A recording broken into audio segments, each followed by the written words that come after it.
뭔지 아세요? 뭐라고 써 있어요? 네, 성령 세례와 성령 충만이에요. 성령 세례와 성령 충만. 여러분, 제가 한 가지 질문을 해볼게요. 여러분, 예수님 믿으세요? 예수님 믿어요? 그러면 여러분, 성령의 임재가 여러분 가운데 있습니까? 여러분, 다시 한번, 여러분, 예수님은 믿으세요? 아멘. 성령의 임재는 있어요? 여러분, 너무 어렵죠?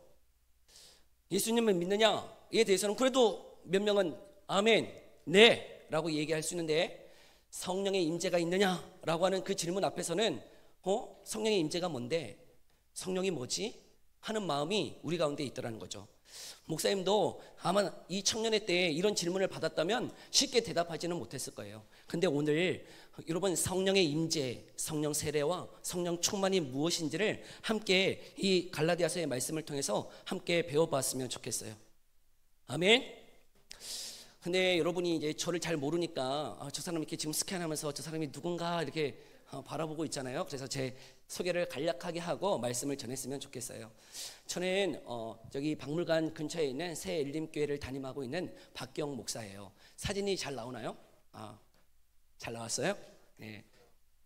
저는 지금 이렇게 성인 사역 이렇게 하고 있는데 성인 사역만 하다가 여러분들 이렇게 뒤에서 보는데 막 심장이 얼마나 두근두근거리는지. 왜냐면 우리 성도들은 제가 말씀 전하면 아멘 아멘 하거든요. 근데 여러분들은 아무 반응이 없어가지고 뒤에서 너무 긴장해서 어떻게 하지? 내가 너무 이게 전투력을 상실하고 살았구나. 지금 청년들은 이런데 이것이 10년 전이나 20년 전이나 이런 세대들인데 내가 너무나 전투력을 잃고 너무나 좋은 성도들과 이렇게 목회하고 있어가지고 상실했다, 내가 전투력을. 근데 다시금 뒤에서 기도했어요. 하나님, 제게 은혜를 주세요. 하나님, 전투력을 다시금 충만하게 일으켜 주세요. 그래서 이들에게 맞서서 지지 않도록 은혜를 베풀어 주세요. 기도했어요. 근데 제가 그런 전투력이 있는 이유가 있어요. 왜냐하면 저는 조금 특이한 이력을 가지고 있는데, 여기 보세요. 여기 봐.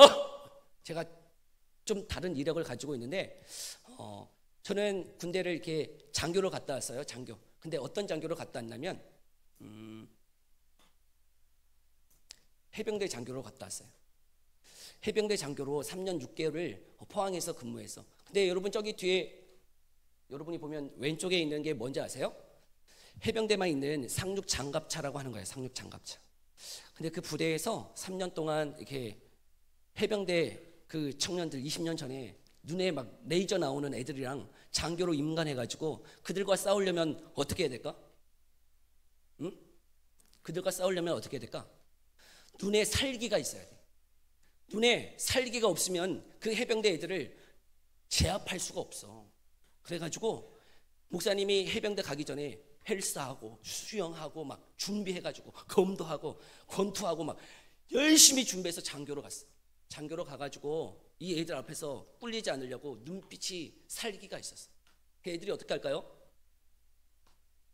네? 지금의 이 눈빛은 아니야. 지금 이 눈빛은 살기가 없는 눈빛이야. 전역하고 한 3년 있으니까 이 눈빛이 다 사라졌어요. 하나님의 은혜로 선한 눈빛으로 바뀌어졌는데, 여러분, 눈에 살기가 있으니까요, 아이들이 맞서지 못해. 여러분, 이 시간 그 전투력이 다시금 내 안에 있기를 소망하겠어요. 뒤에서 하나님, 그 해병대에서 그 아이들을 바라보는 그 눈빛 다시 내게 주세요. 이들을 제압할 수 있는 눈빛. 여러분, 근데 전혀 떨지 않잖아. 그 눈빛은 지금은 없는 것 같아. 목사님은 그래서 이제 그 해병대에서 이쁜 아내 만나서 결혼을 해서 지금은 두 아들이 있어요. 6학년, 4학년 두 아들이 있는 목사예요. 어떤 사람들이 이렇게 너무 젊어 보인다고 청년이 아닐까 싶어가지고 이렇게 번호를 주는 사람들이 있어서 먼저 이야기하는 거예요. 결혼했어요. 전혀 웃지 않잖아요. 여러분, 결혼해서 이미 두 아들이 있는 목사입니다. 제 소개는 이제 간략하게 마쳤고, 여러분들 오늘 이제 이 말씀 통해서 함께 말씀을 나누고자 하는데, 여러분, 사도 바울이 어떤 인물인가? 우리는 사도 바울을 생각할 때에 사도 바울은 성령 받아서 하나님 예수님 만나서 그의 삶이 완전히 바뀌어져서 놀라운 일을 행했다라고 알고 있지만, 여러분, 사도 바울의 그 삶은 특별한 비밀이 있더라는 거죠. 예수님 만나서 여러분 그 삶이 변화되어졌는데 그 삶이 여러분 사도 바울의 삶이 저와 여러분의 삶과 별반 다르지 않더라는 거예요. 여러분 모든 자들이 예수님을 만날 때 사도 바울처럼 여러분 변화되는 역사가 다 있더라는 거예요. 사도 바울이 예수님을 만나기 전에 어떤 자였는지를 13절 14절에 사도 바울이 이렇게 고백하고 있네요. 함께 읽어볼까요? 시작.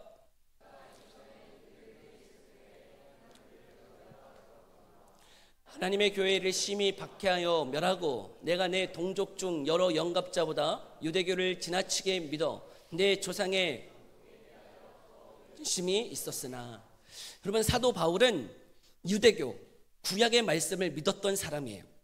그리고 여러분 그 어떤 사람들보다 어떤 영갑자들보다 여러분 더 열심히 있어서 그는 하나님을 향한 열심, 하나님을 향한 그 믿음이 특별했던 사람이라고 자신을 그렇게 소개하고 있어요.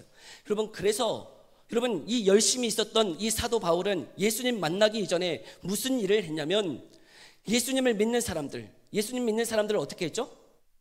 잡아 죽이는 일에 앞장섰던 사람이에요. 여러분 하나님 구약에 하나님을 믿는데 누구는 믿지 않아요? 예수님은 믿지 않았던 거예요.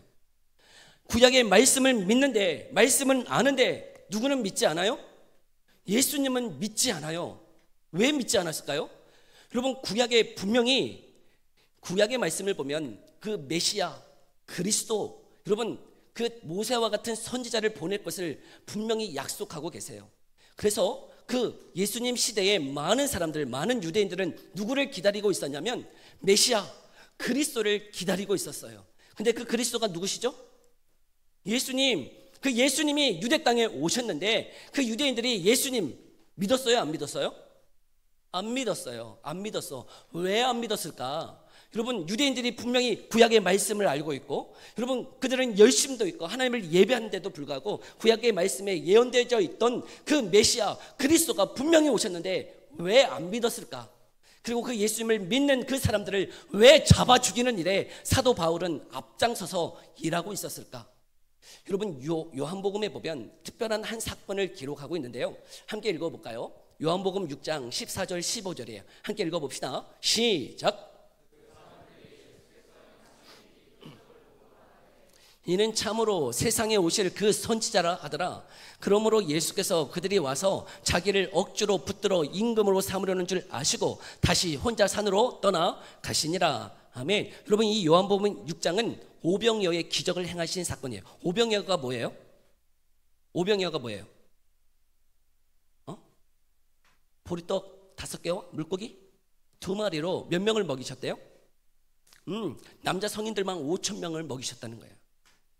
여러분 놀라운 기적이 일어난 거죠. 이 기적 이후에 사람들이 그 예수님을 뭐로 보고 있는 거예요?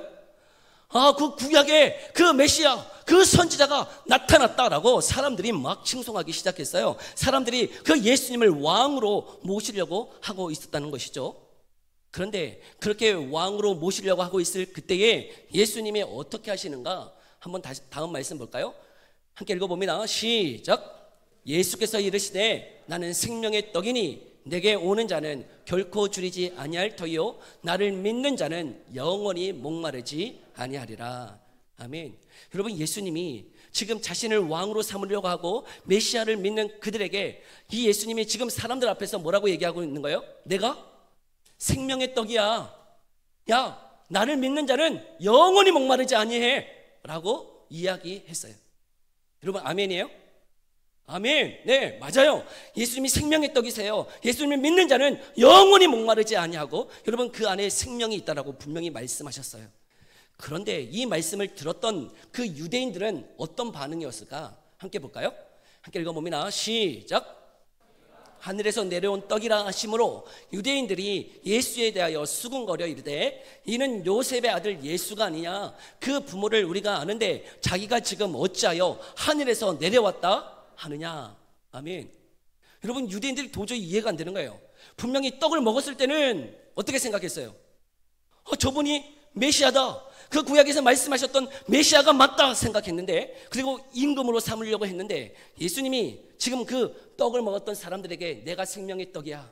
나를 믿는 자는 영원히 목마르지 아니할 거야. 라고 말씀하셨는데 이 말씀을 들은 유대인들의 반응이 어때해요? 쥐가 뭔데 지금 하늘에서 내려온 생명의 떡이라고 얘기하는 거야? 말도 안 돼. 뭔 생명의 떡이야? 그 예수 부모를 우리가 아는데 요셉 그 부모 우리가 그 요셉을 아는데 요셉에 낳는데 무슨 하늘에서 내려온 떡이라고 이야기한단 말이야. 이해가 되지 않았어요. 이해가 되지 않으니 그 사람들이 어떻게 행동하고 있을까요? 함께 읽어볼까요? 함께 읽어봅니다. 시작. 그의 제자 중에서 많은 사람이 떠나가고 다시 그와 함께 다니지 아니하더라. 여러분, 많은 사람이 떠나갔어요. 많은 사람이 그 예수님을 부인하고 떠나갔어요. 근데 그 대상이 지금 누구예요? 누가 떠나가고 있어요? 그의 제자 중에서도. 여러분, 예수님을 따라다녔어요. 예수님을 따라다녔던 수많은 제자들 중에서도 예수님을 부인하고 떠나가는 사람들이 너무나 많았다는 거예요. 왜요? 내가 생각했던 거와 다르다는 거예요. 내가 기대했던 예수님과 다르다는 거예요.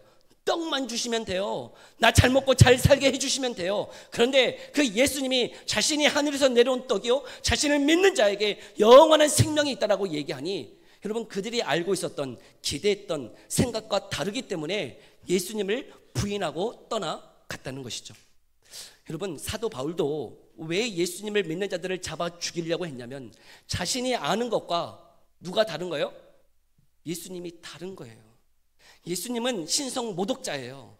그는 그냥 인간일 뿐이지 하나님일 수 없어요. 그는 자신의 죄 때문에 십자가에 죽은 것이지 우리의 죄를 사하기 위해서 죽은 것이 아니라고 생각했기 때문에 그 예수님을 믿을 수가 없었던 거죠. 여러분, 그 당시의 사람들, 유대인들은 어떤 메시아를 기대했냐면 어떤 메시아냐면 지금은 로마의 속국 가운데 있는데 그 로마로부터 그 이스라엘을 해방시켜서 그 이스라엘에서 잘 먹고 잘 살기를 원했던 것이, 그런 예수, 그런 메시아, 그런 그리스도를 원했던 것이. 근데 누구의 생각과 다른 거예요? 내 생각과 다른 거예요. 내 기대와 다른 거예요. 그런 예수를 믿지 못하다는 것이죠. 사도 바울도 여러분 그 예수님을 믿지 못했어. 아무리 구약의 말씀을 잘 알고 있는데, 구약의 말씀을 잘 알아도, 여러분 하나님을 믿고 있어도 여러분 아무리 많은 것을 안다 그래서 예수님을 믿을 수 있는 것이 아니라는 거죠. 제 얘기를 좀 짧게 하면, 목사님도 모태신앙이에요. 여기 모태신앙 있어요? 한번 모태신앙 한번 손 들어볼까요? 아유, 감사해요. 많이 있네요, 모태신앙. 저는 4대째 모태신앙이었어요. 그래서 제가 어렸을 때부터 중고청 그때 이렇게 수련회 했을 때 제 안에 어떤 마음이 있었냐면 목회자가 되고 싶은 마음이 있었어요. 그래서 중학교, 고등학교 수련회 갈 때마다 어떤 기도를 했냐면, 하나님, 저는 목회자가 되고 싶어요 하면서 하나님 앞에 기도하면서 그렇게 공부하고 기도하고 해서 총신대라고 하는 신학과에 진학하게 됐어요. 총신대 신학과에 진학했어. 하나님을 위해서 그렇게 한번 살아보리라 하고 신학과에 진학했는데, 신학과에 진학해서 공부하면서 깨닫는 것 한 가지가 있었어요. 그게 무엇이냐면 내가 예수를 안 믿고 있다는 것 깨달았어요. 내가 예수님을 믿고 있지 않은 것이었어요. 여러분, 수련회에서 열심히 기도해. 여러분, 여기 지금 3번 온 교회 있고 2번 온 교회 있고 오늘 처음 온 교회 있어요? 여러분, 기도할 때 어때요? 할렐루야. 여러분, 기도할 때 어때요? 막 뜨거움이 있어요. 회개가 있을 거예요. 눈물도 나요. 저도 그랬어요. 분명히 기도할 때 회개가 있어. 하나님의 뜨거움이 있어. 근데 그 뜨거움이 며칠 가요? 여러분, 여기서 은혜 받고 돌아가면 그 은혜가 며칠 가요? 쭉 한 6개월 가요? 한 1년 쭉 가요? 아니요. 그 유통기한은 3일이에요. 3일. 길어봤자 3일. 아마 여기서 기도하고 막 뜨거워서 토요일날 내려가잖아요. 주일날 애들 만나면 또 사먹고 갈걸? 또 막 힘들고 어려울 거예요. 여러분, 그 은혜 받아도요, 그 은혜대로 살아가지 못하는 거예요. 그냥 저의 중고 생활은 수련회 신앙이었어요. 수련회 와서 회개하고 돌아가면 또 어떻게 하는 거예요? 일상의 삶, 예수님을 안 믿는 사람과 동일하게 또 살아가. 근데 또 수련회 와서 또 기도해. 하나님의 은혜를 받아. 그리고 회개해. 그리고 또 돌아가면 똑같이 살아가. 내 인생에 아무런 변화가 없었어요. 그런데 총신대 가서 신학을 공부하겠다고 가서 공부를 하는데, 교수님이, 이 총신대 신학과는 어떤 분위기냐면 교수님이 와서 수업을 가르치기 전에 뭐 하냐면 기도해요. 교수님이 기도해. 왜냐면 다 목사님이시거든. 다 기도하고 수업을 해요. 여러분 얼마나 은혜가 있는지 몰라. 막 수업을 들으면서 막 부흥회의 연속이야. 여러분 한 학기가 계속 부흥회야. 한 학기가 계속 수련회야. 그리고 밖에 나가잖아요. 밖에 나가면 방송국에서 이 총신대 안에 찬양을 틀어줘. 그러니까 잔디밭에 막 찬양 소리가 있어. 그리고 이게 335 모여가지고 기타로 찬양하고 저기만 보면 기도하고 있고 뭐 그런 분위기예요. 찬양하고 기도하고 있고 그리고 다른 사람들 다 보면 다 교회 오빠처럼 다 생겼어. 나만 날라리야. 나만 이상해. 다른 사람은 다 착하게 생겼어. 나만 이상한 것 같아. 나는 예수님 안 믿는 것 같아. 왜냐하면 내가 분명히 예수님 믿어서 정말 내 안에 열정이 있어서 내가 신학하겠다고 목회자가 되겠다고 왔는데 내 삶을 돌아보니까 또 교수님의 말씀을 들어보니까 내 삶에 예수님을 믿는 삶의 변화라고 하는 것이 하나도 없었어요. 하나도. 여러분 하나님의 음성 들어보신 분, 하나님의 음성 들어보신 분, 하나님 보신 분, 그렇지? 여러분 하나님의 음성 못 들어봤죠? 하나님 보신 적 있어요? 못 봤죠? 예? 저도 그랬어. 하나님의 음성을 들어본 적이 한 번도 없어. 하나님을 본 적이 한 번도 없어. 근데 하나님 있다는 거 어떻게 믿어요? 여러분 하나님 있는 거 어떻게 믿어? 뭘로 믿어요? 어떻게 믿어요? 여러분 하나님의 음성 들어보신 분 없잖아. 나도 음성 못 들어봤어. 하나님 보신 분 없잖아. 여러분 그런데 그 하나님을 어떻게 믿을 수 있냐고요. 여러분 정말 믿는다면, 내가 정말 예수님을 믿는다면 내 삶이 어떻게 돼야 되죠? 정말 믿음의 삶으로 변화가 있어야 되는 것 아닌가? 근데 내 삶을 이렇게 유심히 그 신학교에서 내 삶을 돌아보니까 여러분 나는 모태신앙이어서 학습된 것 같은 거예요. 학습된 것 같아. 내가 만약에 불교 집안에서 태어났어. 그러면 저 뭐 믿었을 것 같아요? 부처 믿었을 것 같은 거야. 내가 이슬람 집안에서 태어났으면 알라 믿었을 것 같은 거야. 내가 기독교 집안에서 태어났으니까 어렸을 때부터 배우고 듣는 것이 이 예수님에 관한 것이기 때문에 내가 믿은 것 아닌가? 나는 하나님의 음성 들어본 적도 없고 하나님을 본 적도 없고 근데 수련회 때 와서 뭐는 받아요? 기도는 해서 회개는 있어. 왜? 죄인이니까. 내 삶이 너무나 엉망진창이니까 여러분 회개는 있어. 회개의 눈물은 있어. 그러나 삶은 변화돼요? 안 변화돼? 아무런 변화가 없어. 예수님을 만났다고 할 수 없는 그냥 회개하고 반성하고 다시 돌아가는 일상의 반복된 삶. 여러분 중학교 고등학교 6학년 6번 근데 여름 겨울 했으니까 12번 수련을 했는데 계속 반복인 거예요. 은혜 받고 똑같이 살고 은혜 받고 또 돌아가서 똑같이 살고 은혜 받고 똑같이 살고 그런데 그것이 내게는 신앙인 줄 알고 신학교 갔는데 가서 보니 여러분 하나님을 안 믿는 것 같은 거예요. 근데 내가 총신대 가가지고 동아리 들어가야 되잖아요. 동아리를 들어가야 되는데 다 동아리 들어가. 근데 그때 어떤 동아리를 들어갈까 하다가 이쁜 사람 한 사람을 봤어. 이쁜 사람 한 사람. 근데 그 이쁜 사람이 방송국에 있었어. 방송국. 그래서 제가 그 방송국에 지원했어요. 제가 방송국 국원이 되고 싶습니다 하고 들어가서 그 여자 꼬시려고 한 사람 보고 방송국 뭐 하는지도 모르고 그냥 들어갔어요. 근데 방송국 들어가가지고 여러분 기자가 하는 게 뭘까요? 기자가 하는 게 뭐예요? 취재하잖아요. 여러분 취재할 때 취재의 내용이 뭐가 취재의 내용일까요? 잘하고 선하고 착한 것 취재할까요? 아니요. 잘못되고 비리되고 범죄된 거 그런 거 취재한단 말이죠. 여러분 그 취재의 대상이 다 누구냐면 교수님, 목사님, 교회예요. 여러분 제가 신학교에서 하나님도 잘 믿는 것 같지 않은데 또 취재를 하다 보니까 그 이전에 고등학교 때까지 알지 못했던 교회의 삶이 어떤 것인지를 알아가게 됐어요. 목사님들의 삶이 어떤지를 알게 됐어요. 교수님의 삶이 어떤지를 알게 됐어요. 그러면서 제 마음 가운데 확신이 하나 들었어. 하나님은 없는데 목사님들이 직업적으로 그냥 그 하나님 믿으면서 자신은 다 알면서 목사님 다 알면서 하나님 없다는 거 알면서 그냥 돈 벌려고 목회하는가 보다 생각했어요. 얼마나 철없는 생각이에요. 그래서요 제가 신학교 2학년 때부터 예수님을 안 믿기 시작했어요. 그 신학교에 또라이였어요. 또라이. 왜냐하면 친구들한테 맨날 가서 얘기했어요. 야 하나님 살아계시냐? 하나님 살아계셔? 한번 증명해보라고. 하나님 어떻게 살아계시는데? 뭘로 알 수 있어? 야, 교회를 보라고, 목사님을 보라고, 교수님을 보라고. 야, 하나님을 믿는데 저렇게 살 수 있냐? 하나님을 믿는다면 어떻게 저렇게 살 수 있냐? 저 사람들 다 하나님 안 믿으니까 저렇게 사는 거야. 야, 넌 정말 하나님 믿어? 네 삶에 변화가 있냐? 그러면서 제가 얼마나 가시를 들고 막 쑤시고 돌아다녔는지 그냥 신학교의 또라이였어요. 또라이. 1년 동안 그렇게 또라이 짓 하면서 공부도 안 하고 그냥 F 맞고 그렇게 돌아다녔어요. 근데 3학년이 되었어요. 3학년 됐는데 놀라운 기적이 일어났어. 방송국에 제가 국장이 됐어요.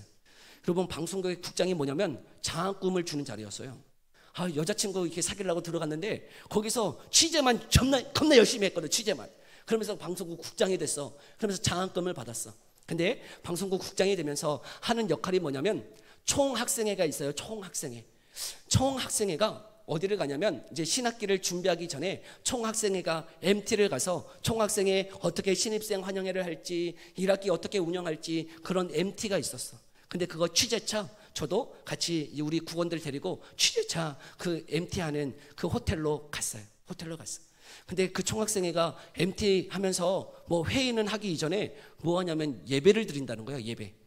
그래서 그 예배를 드린다 그래가지고 그러면 녹화시켜놓고 국원들 다 녹화시켜놓고 저도 참여는 해야 되니까 저기 제일 뒷자리 구석진 자리에서 다리 꼬고 팔짱 끼고 이렇게 목사님 설교하는 거 듣고 있었어요. 팔짱 끼고 무슨 기대가 있었겠어요? 하나님 살아계세요? 안 살아계세요? 안 살아계셔. 하나님 없어. 이미 제 가운데 하나님은 없어요. 하나님은 믿지 않았어요. 예수님이 누군지도 몰라요. 그냥 불신자가 저 뒤에서 방송국 국원이기 때문에 아무런 기대, 아무런 소망이 없는 그 가운데 어떤 목사님인지도 알지 못해요. 여러분, 총학생회 MT의 개회 예배인데 무슨 대단한 목사님이 오셨겠어요. 그냥 여러분 아무 이름 없는 그냥 목사님이 오셨어요. 저 같은 사람 와서 말씀을 전하는데 그 말씀을 듣는 그 순간에 여러분 하나님이 제게 그 목사님을 통해서 제가 가지고 있었던 모든 의문들을 다 풀어주셨어요. 그 시간에요 제가 엎드렸어요. 제 가운데 그리고 마음에 고백이 터져 나왔어요. 하나님 살아계시는군요. 하나님 살아계시는군요. 여러분, 지금 이게 무슨 시간이에요? 총학생회 MT 개회, 작은 수 모여서 개회하고 있다고. 나는 취재차 저 뒤에 있단 말이에요. 여러분, 거기서 회개기도 할 그런 분위기가 아니야. 근데 저 혼자 예수님 만나고 그 강의실 밑에서 여러분 펑펑 울면서 기도했어요. 회개했어요. 하나님 살아계시는구나. 하나님 살아계시는구나. 하나님 살아계시는구나 하면서요 얼마나 오랜 시간 기도했는지 몰라요. 여러분, 하나님이 이런 사도 바울, 여러분 이런 하나님 예수님을 믿는 자가 잡아 죽이고 자신의 뜻에 의해서 그 예수님을 부인하고 살아갔던 사도 바울도, 여러분 이 사도 바울도 누가 만나주시는 거예요? 예수님이 만나주셨어요. 예수님이 찾아와 주셨어요. 사도 바울이 달려간 게 아니에요. 여러분, 사도 바울이 주님을 찾으려고 나아간 게 아니고 그때도 여러분 예수님 믿는 사람 잡아 죽이려고 했는데 누가 만나주신 거라고요? 예수님이 찾아와 주신다니까요. 아무런 기대, 아무런 소망이 없는 저와 여러분에게도 이 시간 주님이 찾아와 주시기를 소망합니다. 여러분, 주님이 찾아와 주시는 거예요. 내가 가는 게 아니에요. 내가 주님을 만나기 위해서 가는 게 아니야. 여러분, 주님이 오세요. 아무런 기대, 아무런 소망 없어도 괜찮아요. 하나님이 여기까지 저와 여러분들 불러주셨잖아요. 여러분, 이것이 은혜예요. 그리고 주님이 찾아가실 거예요. 주님이 만나 주실 거예요. 도대체 그러면 이제 어떻게 찾아오시는가? 도대체 어떻게 그 예수님이 우리를 찾아오실까? 여러분은 어떤 예수님을 지금 믿고 있는가? 오늘 여러분 이제는 성령의 임재, 성령의 세례에 대해서 우리가 함께 알아가 보려고 하는데, 우리 말씀 함께 읽어볼까요? 함께 읽어봅니다. 시작.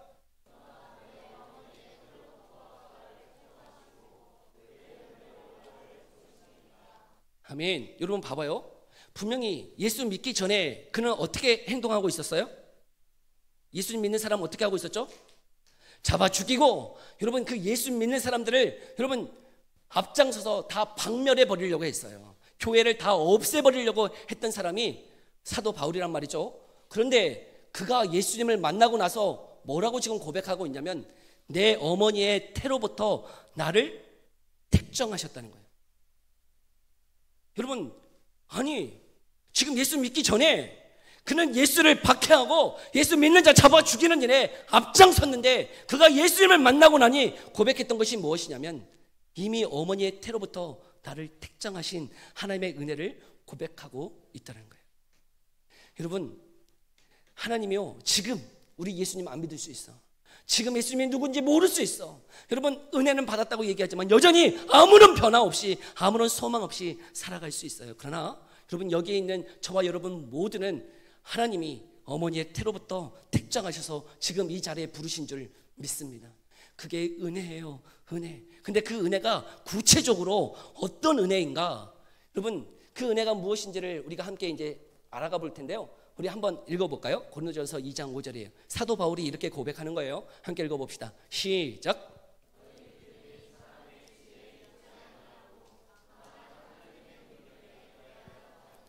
아멘. 여러분, 우리가 예수님을 믿는 것, 그 믿음이 무엇에 있지 않다고요? 사람의 지혜에 있지 않아요. 여러분, 우리가 예수님을 믿는 건 내가 지혜 있고 내가 탁월하고 내 결단력이나 내 의지가 좋아야 예수님을 잘 믿을 수 있다? 아니요. 여러분, 믿음은 내 능력에 달려있는 게 아니에요. 그 믿음은 누가 주시는 거예요? 하나님의 능력에 있어요. 여러분, 하나님이 우리에게 주세요.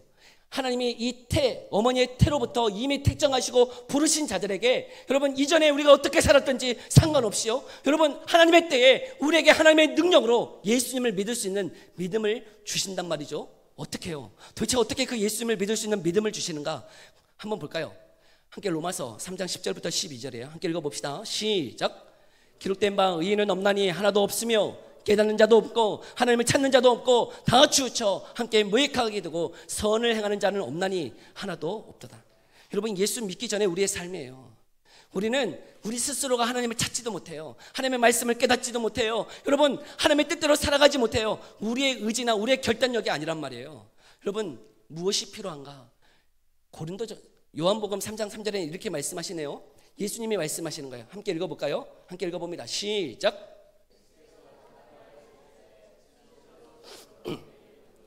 사람이 거듭나지 아니하면 하나님의 나라를 볼 수 없느니라. 요한복음 3장에 보면 니고데모라고 하는 유대인의 지도자가 예수님을 찾아와요. 그의 마음 가운데 어떤 의문을 가지고 찾아오냐면, 여러분, 그 예수님께 내가 어떻게 하여야 구원을 얻을 수 있습니까? 라고 하는 의문을 가지고 찾아와. 그랬더니 예수님이 이렇게 말씀하시는 거예요. 사람이 무엇하지 않으면, 거듭나지 아니하면, 사람이 거듭나지 아니하면 하나님 나라에 들어갈 수 없다라고 말씀하세요. 그랬더니 니고데모가 예수님께 반문해요. 내가 이렇게 늙었는데 어떻게 다시 태어날 수 있습니까? 내가 어머니의 뱃속에 들어갔다가 어떻게 다시 태어날 수 있습니까? 그러자 예수님이 3장 5절에 이렇게 다시금 말씀해 주세요. 함께 읽어볼까요? 시작. 사람이 물과 성령으로 나지 아니하면 하나님의 나라에 들어갈 수 없느니라. 아멘. 여러분, 거듭난다는 것은, 다시 태어난다는 것은 무엇으로 태어나는 거예요? 물과 성령으로. 여러분, 성령으로 다시 태어나야 하더라는 거예요. 여러분, 우리는 예수 믿기 전에 이미 우리의 영혼이 죽은 자예요.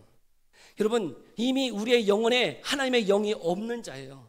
하나님의 영이 없기 때문에 하나님의 말씀을 들어도 깨닫지 못해요. 여러분, 하나님의 뜻대로 살지는 못해요. 하나님의 말씀대로 살지 못해요. 그런데 무엇이 먼저 선제해야 되냐면, 성령께서 우리의 영혼을 살리시는, 성령께서 우리 가운데 오셔서 우리의 영을 살리시는 거듭남, 중생의 은혜가 먼저 있어야 하더라는 거예요. 아멘. 여러분, 성령이 우리 가운데 임재하지 아니하시면 우리는 거듭나지 못하고요, 우리의 영이 살지 못해요. 영이 살지 못하면 하나님의 말씀을 들어도 깨닫지 못해요. 사람의 지혜로 깨닫는 게 아니에요. 내 의지로 행하는 게 아니에요. 성령께서 우리 가운데 어떻게 해주셔야 돼요? 거듭나게, 내 영혼, 죽은 영혼을 살리시는 은혜가 먼저 선제해야 하더라는 것이죠. 여러분, 그 은혜가 오늘 이곳에 이 수련회 가운데 있기를 간절히 소망합니다. 때로는 소망하지 않아요. 소망할 수도 없어요. 왜요? 우리는 죽어있기에, 내 영혼이 죽어있기에 여러분, 그 성령 소망할 수도 없어. 그 간절히 사모할 수도 없어요. 그런데 여러분, 중생이 일어나면, 거듭남이 일어나면 하나님의 말씀을 향한 사모함이 생겨나더라는 거예요. 하나님의 말씀을 듣고 싶은 마음이 생겨나더라는 것이죠. 여러분, 그 은혜가 있기를 간절히 소망합니다. 여러분, 예수님을 믿는다는 것은 먼저 성령께서 죽은 저와 여러분의 영을 살리시는 은혜를 주셔서 거듭나게 하셔서 여러분 예수를 믿도록 하시다는 거예요. 그래서 여러분, 고린도전서 12장 3절에 사도 바울이 이렇게 고백하고 있네요. 함께 읽어볼까요? 시작.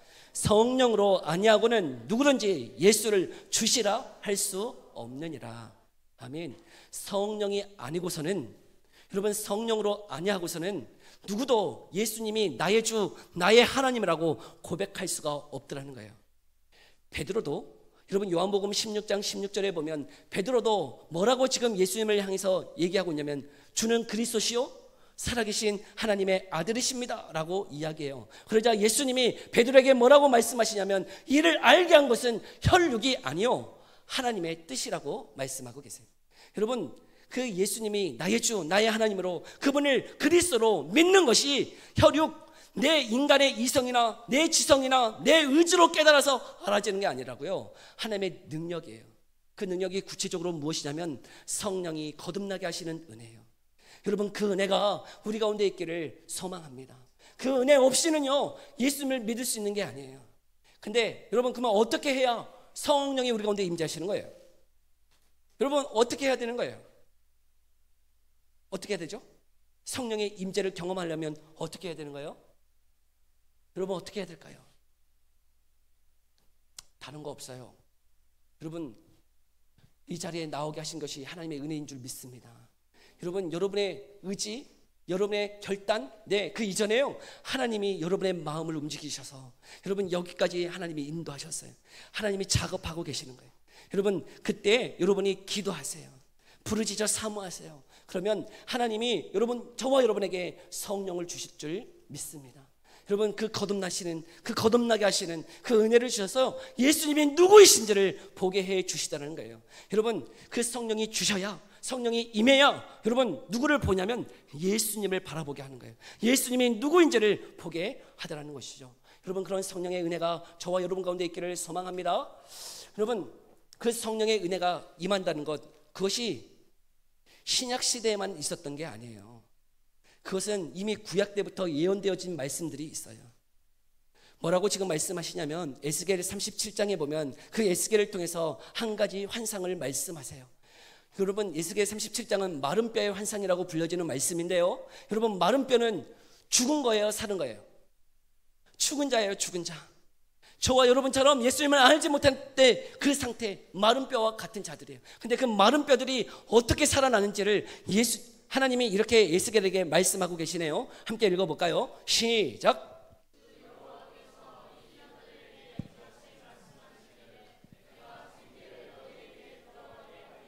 너희가 살아나리라. 아멘. 여러분, 뭐가 들어갈 때? 생기, 하나님의 호흡, 하나님이 불어넣으시는 호흡, 이것이 곧 하나님의 영이기도 해요. 하나님의 영이 들어갈 때 어떻게 되어진다고요? 마른 뼈들이 살아나게 하시겠다는 거예요. 그러면서 여러분, 그 생기가 무엇인지를 뒤에서 또 해석해서 이렇게 말씀하고 있어요. 함께 읽어봅시다. 시작.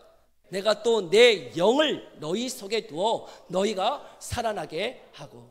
여러분, 우리 가운데 마른 뼈와 같은 예수님을 알지 못하는, 그래서 여전히 내 뜻대로, 내 소원대로, 내 마음대로 살아가고 있는 저와 여러분이 어떻게 살아날 수 있냐면 무엇이 들어갈 때?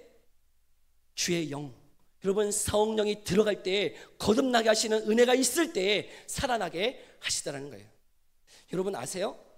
이 생기, 하나님의 호흡, 하나님의 영이 아담을 창조할 때부터 있었어요. 하나님의 영이 아담 때부터 있었다고요. 하나님이 사람을 흙으로 지으시고 그 코에 무엇을 불어넣으시죠? 생기를 불어넣으세요. 하나님의 영을 불어넣으세요. 그래서 무엇이 되었죠? 생명, 살아있는 존재가 되었다는 거예요. 여러분, 성경에서 살아있다는 것은 생물학적으로 움직이는 존재가 되었다라고 하는 의미가 아니에요. 여러분, 살아있다는 것은 무슨 의미일까요? 뭐가 살아있는 걸까요? 저와 여러분이 어떻게 해야 살아있는 거예요? 하나님과 관계가 회복되어 있어야 살아있는 거예요. 마치 물고기가 어디에 있을 때 살아있어요? 물속에 있을 때 살아있듯이 저와 여러분들 하나님이 흙으로 사람을 지으시고 그 코에 생기를 불어넣으셔서 하나님의 영이 있을 때에 하나님의 말씀을 알고요, 하나님의 뜻대로 살고요, 하나님의 말씀이 무엇인지를 알 때 그때 살아있는 존재라고 말씀하고 계세요. 근데 여러분, 그런 존재가 하나님의 영이 떠나가면 어떻게 되어지는 거죠? 창세기 6장 3절에 보니까 이렇게 말씀하고 계세요. 함께 읽어볼까요? 뭐라고 말씀하고 있는지 함께 읽어봅니다. 시작.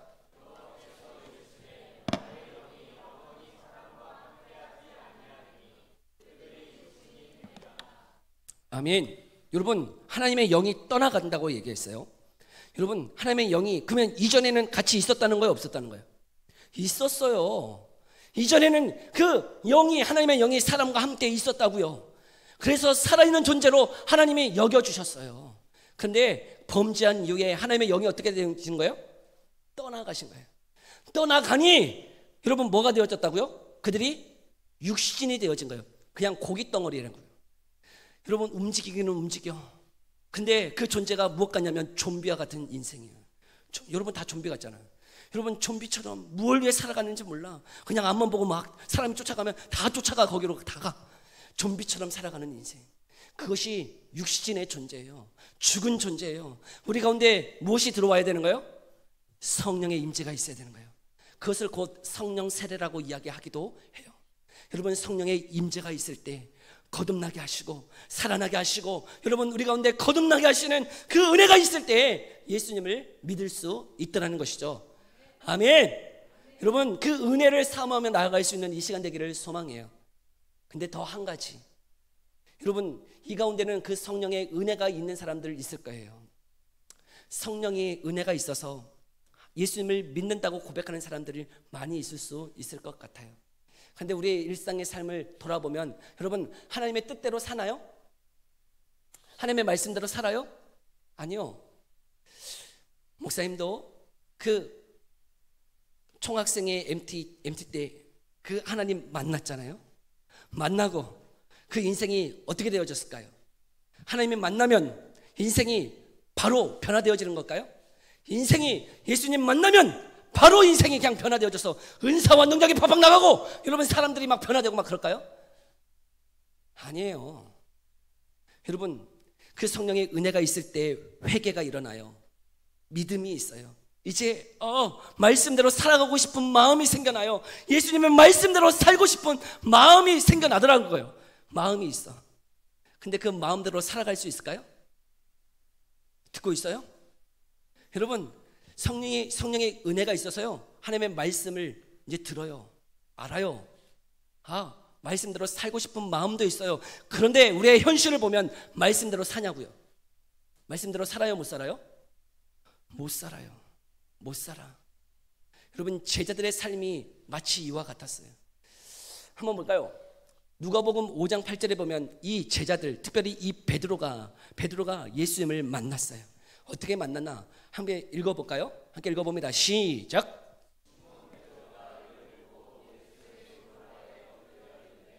주여, 나를 떠나소서, 나는 죄인이로소이다 하니. 여러분, 이 사건은, 이 누가복음 5장에 기록된 이 사건은 베드로에게 예수님이 찾아오세요. 그리고 이 베드로가 하루 종일 물고기를 잡았는데 하루 종일 물고기를 한 마리도 잡지 못했어요. 그래서 그물을 씻고 있었어요. 근데 그때 예수님이 이 베드로의 그 배에 오르셔서 막 설교를 하고 계세요. 그리고 베드로에게 말씀하시는 거예요. 야, 저 깊은 데로 가서 그물을 던져라. 지금 언제 얘기하고 있는 거예요?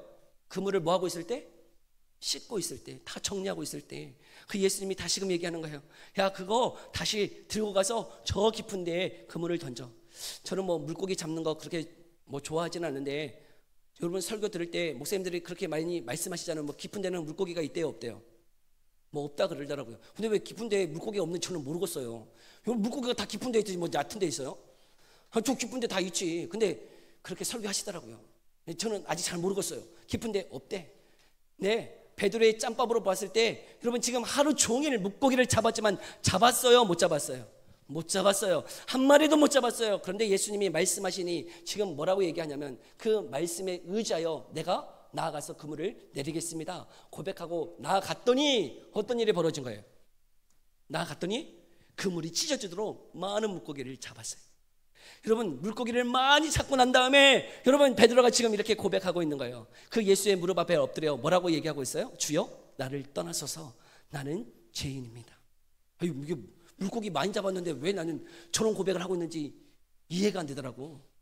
여러분 물고기 많이 잡았으면 좋아요 안 좋아요? 너무 좋잖아. 너무 잘 된 거잖아.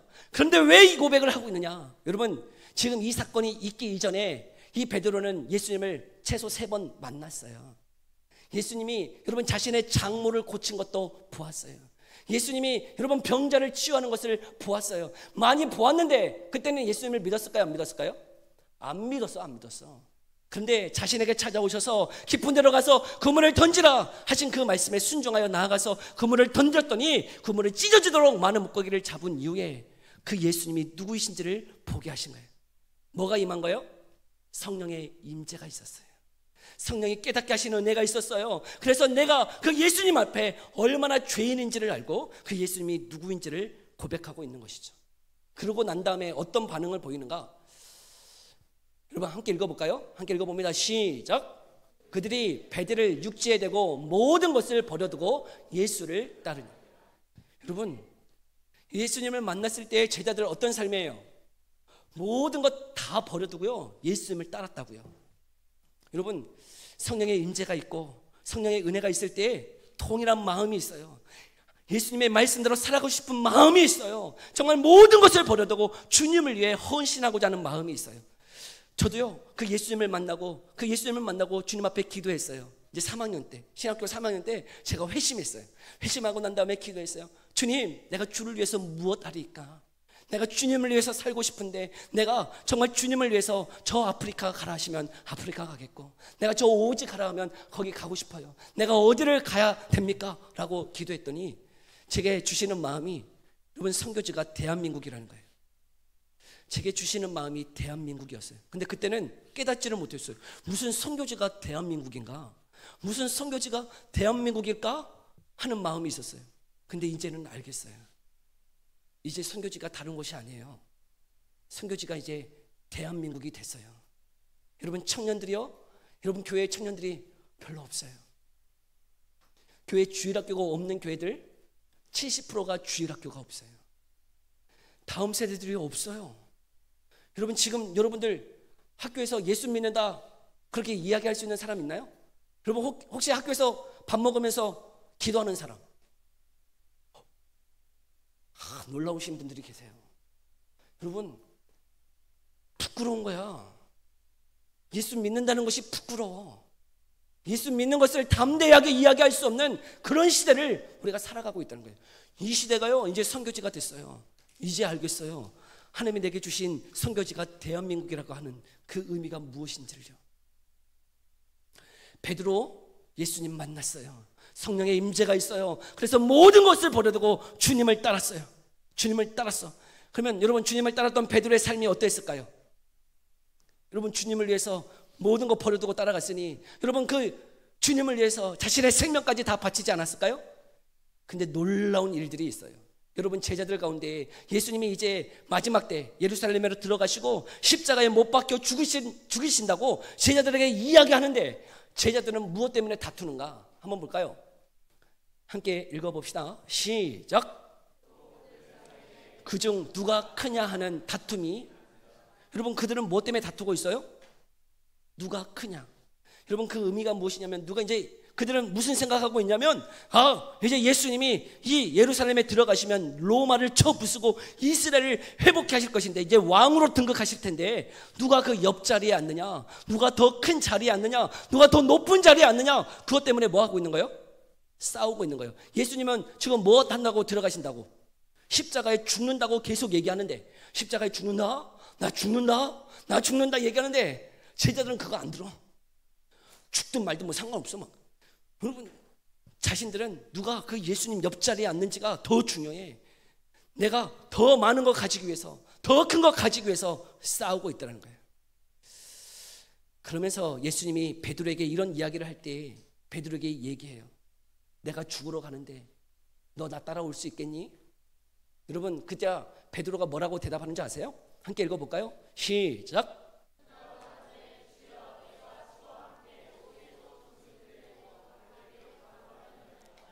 아멘. 여러분 지금 베드로의 고백이에요.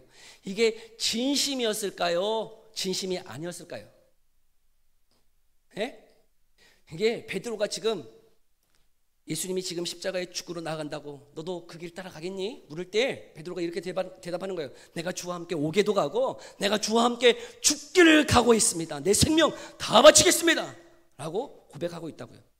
여러분 이게 진심일까요? 아닐까요? 저는 진심이었다고 생각해요. 베드로는 진심이었어요. 진짜였어요. 주를 위해서 그렇게 살고 싶다고요. 근데 실상은 어땠어요?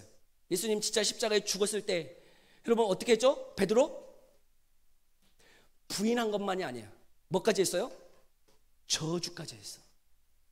그 예수님 저 몰라요. 예수님 모른다니까요. 그 사람 죽어 마땅한 사람 아닌가요? 라고 저주했어. 여러분 이 말, 이 고백이 진심이었어요? 아니었어요? 진심이었어요. 진심인데 그 진심대로 살 수 있나요? 없나요? 살지를 못해요. 여러분 저도 예수님 만났어요. 예수님 인격적으로 만났어요. 하나님의 살아계심을 알게 해주셨어요. 성령의 임재가 있었어요. 그런데 주님의 뜻대로 살기가 너무나 힘들더라고요. 제가 왜 해병대에 갔냐면 그 주님을 대학교 3학년에 만나고 한 학기 휴학하고 또 4학년 보내고 제가 3년간 주님과 깊은 교제를 나누었어요. 제가 그 학교를 휴학하고 한 게 무엇이었냐면 하루 종일 교회에 나와서 2시간 기도하고 2시간 말씀 봤어요. 새벽을 깨우고 2시간 기도하고 2시간 말씀 보고 오후에는 알바하고 그렇게 1년을 생활했어요. 내가 주님을 더 알고 싶어서 그렇게 3년을 생활했어요. 주님을 만난 이후에 제자들처럼, 여러분 제자들이 주님과 몇 년 동행했죠? 3년 반 동행했는데 마치 제가 주님과 동행하는 것처럼 정말 주님을 만나고 정말 주의 말씀 앞에서 젖어들기 위해서 기도하고 말씀 보고 그렇게 살아갔어요. 그리고 이제는 군대를 가야 되기 때문에 군대를 가는데 그냥 일반 군대 가고 싶지 않았어요. 내가 해병대 가가지고 그 힘들고 어려운 상황 가운데서도 내가 그 말씀을 지키리라 하고 해병대 지원해서 간 거예요. 갔는데 어땠을까요? 결코 쉽지 않았어요. 여러분 장교들은 이제 임관해서 부대에 배치되면 이제 대대장, 중대장, 이제 쏘위 막 이렇게 있어. 이제 여러분 가서 회식을 해야 돼요. 회식을 할 때 뭐 먹어요? 예? 샐러드 먹어요? 여러분 회식하면 뭐 먹나요? 술 먹잖아요. 여러분 쏘위들이 이제 임관해서 이제 자대에 배치받고 그 첫 회식을 가면 소위가 대대장에게 술을 따라요. 그리고 또 뭘 받아요? 술을 받아요. 그래서 먹는 거죠. 여러분 제가 예수님 믿고 말씀대로 살겠다고 얘기했죠. 갔을 때 술을 마셔야 돼요? 말아야 돼요? 네? 안 마셔야 되죠. 할렐루야. 마셔도 돼요? 아니요. 주의 말씀대로 살고 싶었어요. 안 마셨다고 거절해야 되는 거잖아요. 분위기가 어떨까요? 여러분 그 분위기를 모르죠. 대대장, 중대장, 여러분 거기 막 다 있어. 10몇 명이 있어. 그 쏘이 임관해가지고 3명 임관해가지고 갔는데 거기서 쏘이가 대대장이 주시는 술을 저는 예수님을 믿기 때문에 못 마시겠습니다. 그러면 분위기가 어떻게 될까요? 사해져. 저 새끼 뭐야? 뭐 또라이가 들어왔어. 저건 뭐지? 그러면 그 인생이 어떻게 되는 걸까요? 3년 반 어떻게 되는 거예요? 죽음이에요. 죽음. 근데 어떻게 했을까요?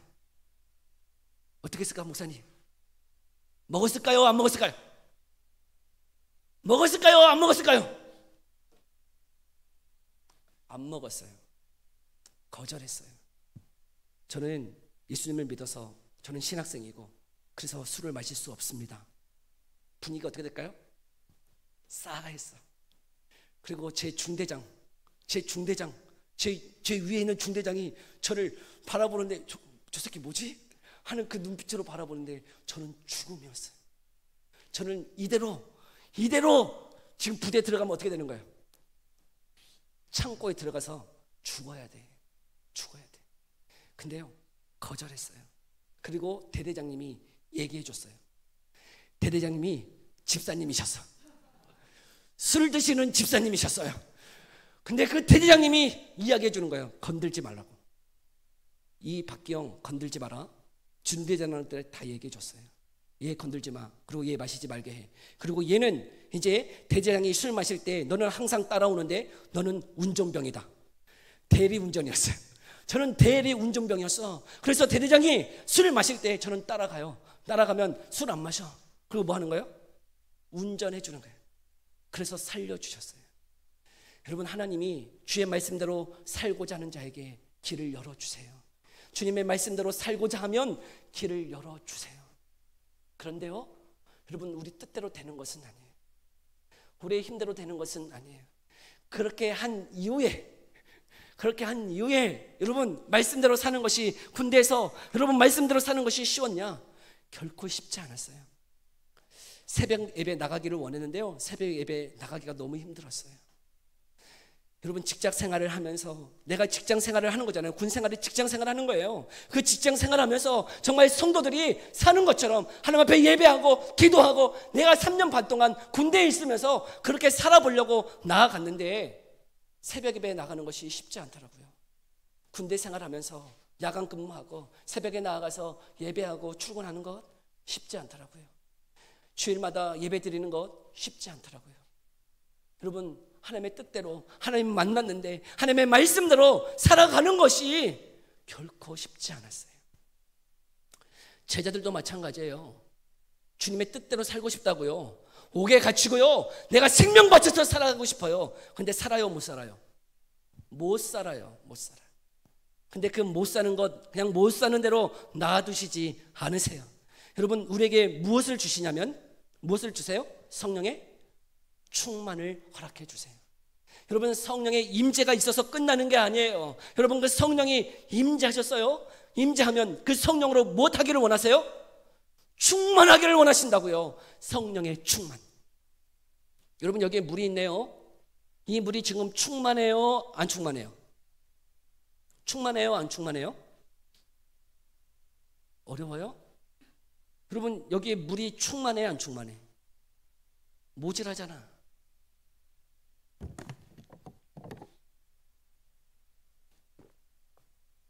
충만해, 안 충만해? 모르겠어요? 안 충만하잖아. 충만하다는 건 뭐예요? 물이 가득한 거예요. 가득한 것. 물이 가득한 것. 여러분, 성령으로 충만하다는 것은 성령의 지배를 받는 거예요. 성령의 통치를 받는 거예요. 성령의 말씀대로 행할 수 있도록 그 은혜로 충만해지는 거예요. 오순절날 여러분, 이 제자들에게 무엇이 임했어요? 성령의 충만을 받았어요. 사도행전 2장 4절을 보세요. 성령의 충만을 받았다라고 고백하고 있어요.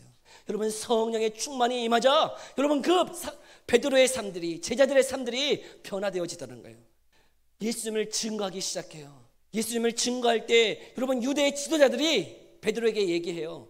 요한에게 얘기해요. 너 그거 계속 증거하면 옥에 가둔다. 위협해요. 생명의 위협이 있어요. 그럼에도 불구하고 어떻게 해요? 이제는 변함없이 꿋꿋하게 복음을 증거하며 살아가더라는 거예요.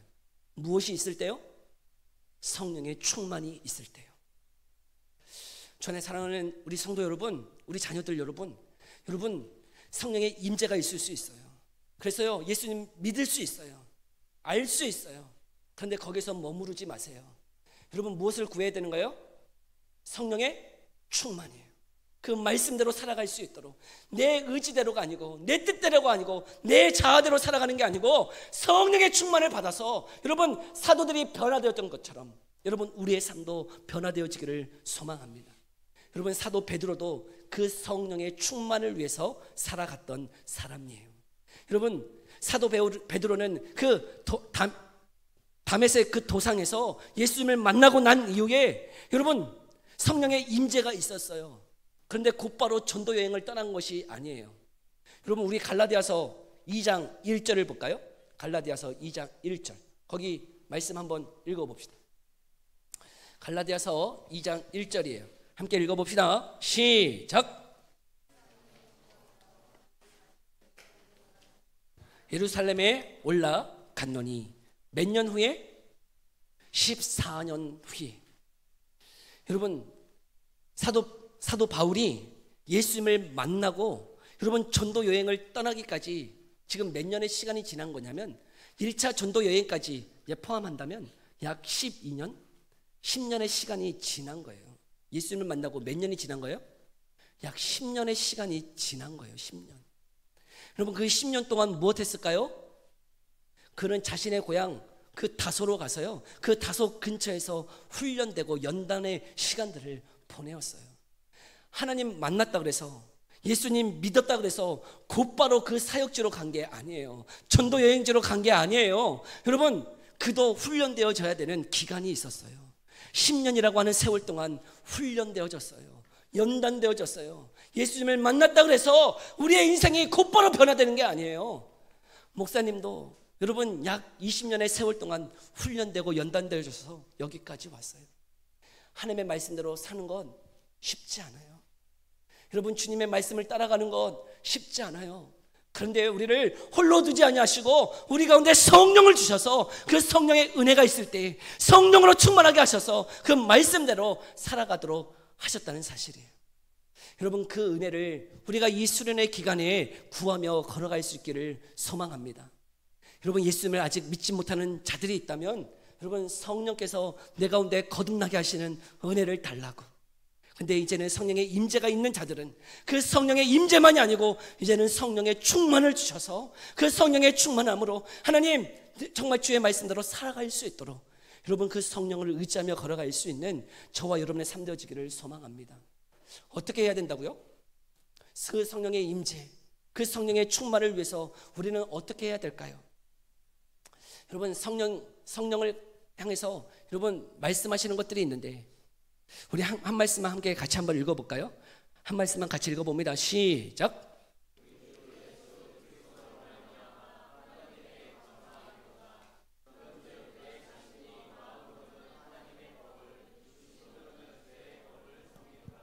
아멘. 여러분 예수님을 믿는 순간, 성령의 임재가 있는 순간 우리 가운데 다른 한 마음이 생겨났어요. 어떤 마음이에요? 하나님의 말씀대로 살고자 하는 하나님의 마음이 있어졌어요. 이전에는 여러분 예수님을 믿기 이전에는, 성령의 임재가 있기 이전에는 무엇밖에 없어요? 육신으로 짓는 죄의 법밖에 없어요. 우리는 죄만 지으는 죄 덩어리예요. 그런데 성령의 임재가 있자 우리 가운데 어떤 한 마음이 있어요? 하나님의 말씀대로 살고자 하는 마음이 생겨나더라는 거예요. 그게 은혜예요? 성령의 임재예요? 성령의 세례예요? 여러분 우리 가운데 그런 두 마음이 있는 사람이 있어요. 두 마음. 한 마음은 하나님의 뜻대로 살아야 되는데, 하나님을 예배해야 되는데, 하나님을 증거해야 되는데 하는 마음이 있고, 한 마음은 근데 나 쪽팔리는데, 나 그렇게 살기 힘든데, 나 그렇게 살고 싶지 않은데, 나는 이 세상에서 더 부유하고 싶은데, 이 세상에서 더 성공하고 싶은데, 이 세상에 내 만족을 위해 살고 싶은다는 죄의 법, 두 마음이 있다는 거예요. 이 두 마음이 여러분 성령의 임재가 있는 그 사람 안에 두 마음이 싸워요. 성령의 임재가 없는 사람은요 이런 싸움이 있어요? 없어요? 없어요. 그런 마음이 없어. 그냥 죄 덩어리예요. 하나님의 뜻대로 살고 싶은 마음 자체가 없어요. 여러분 이 시간에 하나님의 은혜가 있어서 그 하나님의 법이 우리 마음 가운데 있기를 원합니다. 그런데 성령의 충만을 구한다는 것은 이제 무엇이냐면 우리 갈라디아서인데요 5장 16절이에요. 함께 읽어봅시다. 시작. 내가 이르노니 너희는 성령을 따라 행하라. 그리하면 육체의 욕심을 이루지 아니하리라. 아멘. 우리가 이제는 추구해야 되는 삶이 무엇인가요? 성령을 따라, 특별히 성령의 그 충만함을 따라 여러분 살아가기를 간구하며 기도하라고 말씀하고 계세요.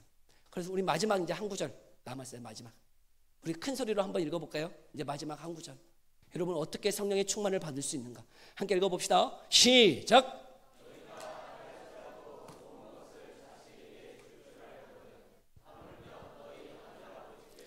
구하는 자에게 성령을 주시지 않겠느냐 하시니라. 아멘. 누구에게 성령을 주세요? 누구에게 주세요? 구하는 자에게. 구하는 자에게. 네, 그 구하지 않아도요. 여러분 구하지 않아도 성령이 구할 수 없는 마음의 상태에 있는 우리 학생들이 있을 수 있어요. 구하고 싶지 않은 마음도 있을 수 있어. 막 구하고 싶지도 않아. 뭐 이런 곳에 오라고 그래가지고 막 이런 곳에 막 좋은 것도 아니고 막 이런 곳에서 어떻게 또 2박 3일을 보내야 된다냐 그러면서 막 짜증이 막 있는 사람도 있을 수 있어요. 막 구하고 싶은 마음도 없을 수 있어. 그러나 여러분, 여기까지 오게 하신 분이 하나님이세요. 여러분, 구하고 싶지 않은 마음이 있을 수 있어요. 그러나 여러분, 하나님께서 그 마음을 바꿔주실 거예요. 만져주실 거예요. 그리고 여러분, 구할 때 하나님이 그런 마음을 변화시켜서 여러분의 입술을 열어서 구할 때 하나님 무엇을 주시겠다고 약속하고 계세요? 성령 주시겠다고요. 여러분, 성령의 충만함 주실 것이, 구할 때 우리의 삶이 변화될 것이에요. 찾을 때 주님을 만나 주실 것이에요. 여러분, 이 시간 그 주님을 구하고 찾는 시간 되었으면 좋겠어요. 주님, 내 인생에도 그 주님 만나고 싶어요. 주님, 내 인생에도 변화가 있기를 소망해요. 주님, 내 가운데, 우리 가운데 임하여 주십시오. 하나님, 예수님이 누구이신지 우리가 내 지혜나 내 지성으로 알 수 없으니 성령의 거듭나게 하시는 은혜를 통해서 예수님이 누구이신지를 보게 해 주옵소서. 예수님 앞에 내가 얼마나 죄인인지를 깨닫고 그 예수님이 보시는 사랑이 얼마나 큰지를 알기에 이제는 그 말씀대로 살아갈 수 있도록 은혜를 달라고 구하며 나아갈 수 있는 시간 되어지기를 소망해요.